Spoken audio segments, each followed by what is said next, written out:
Bonjour à toutes et à tous et bienvenue dans cette nouvelle vidéo de développement Odoo de 0 à Hero avec Nalios. Aujourd'hui nous allons voir comment créer des nouveaux records et faire en sorte que ceux-ci puissent se mettre à jour par l'utilisateur sans qu'on les réécrase à chaque update de module. Alors on va directement aller dans le concret. Hop. Ici nous avons donc le projet que nous avons utilisé dans les dernières vidéos. Et j'ai créé ici un SMS template, donc un template de SMS avec premier SMS de test. Alors si aujourd'hui je vais dans mes SMS, donc je fais SMS template, vous voyez que c'est celui-ci, et je vais ajouter avec ajout, hop, avec ajout de l'utilisateur. Hop, on enregistre.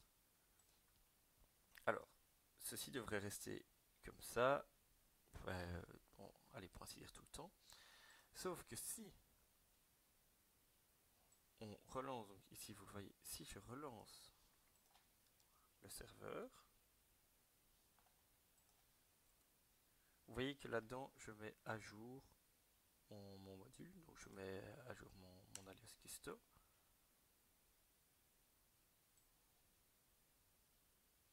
Hop, une fois qu'il est bien lancé, on peut retourner dans les SMS.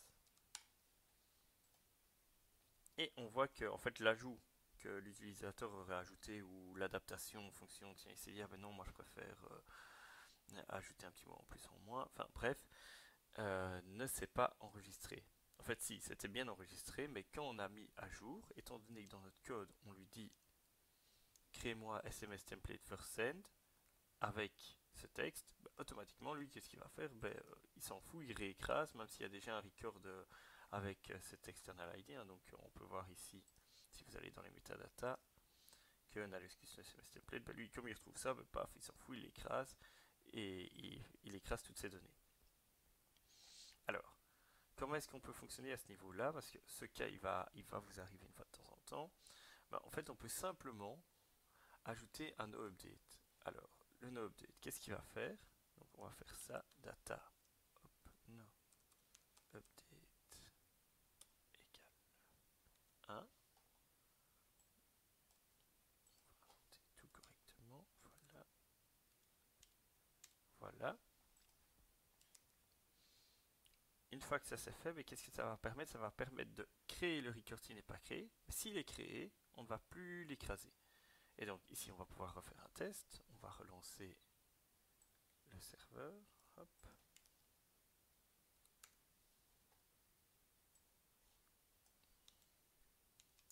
Ensuite, on va aller retourner dans notre template ici.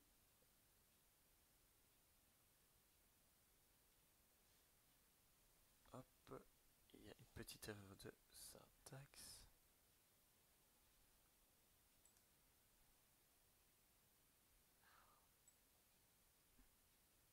On peut directement normalement. J'ai mis no pop date et c'est no update. Hop. Voilà.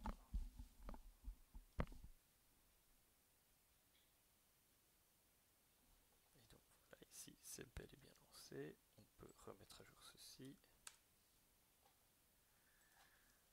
avec un ajout spécifique de l'utilisateur. On enregistre. Et donc vous voyez que ici, on retourne là-dedans. On va, hop, relancer le serveur toujours en mettant à jour NalexCustom, sinon ça n'a pas d'intérêt. Si on ne le met pas à jour, le modèle en lui-même le record ne se mettra pas à jour, et donc même si on n'avait pas mis une update, ça aurait aussi fonctionné. Mais donc ici, on a bien mis à jour, etc., comme vous le voyez. Et donc, on peut retourner ici. On va dans l'envoi de premier SMS et on voit que ça n'a pas été écrasé grâce au noUpdate. Et donc ça va vraiment être intéressant, autant pour des templates de SMS, d'email, mais aussi par exemple pour des groupes, s'il est possible que votre groupe vous lui donniez un certain nombre, mais que l'utilisateur derrière après décide de changer ce nom parce qu'il n'est pas correspondant à la réalité ou autre, et ben ça permet vraiment une certaine flexibilité avec les utilisateurs et vous, ça vous permet de pas, à chaque fois qu'il y a un petit mot à changer, devoir aller le changer vous-même si l'utilisateur peut s'en charger. Donc voilà, j'espère que la vidéo était intéressante pour vous. Si vous avez des questions, n'hésitez pas à les poser en commentaire. Sinon, n'hésitez pas à nous suivre pour découvrir d'autres vidéos sur le développement Odoo. Et pour le reste, merci de nous avoir suivis. Et oui, vous pouvez suivre Nalios sur tous les réseaux. Bonne journée!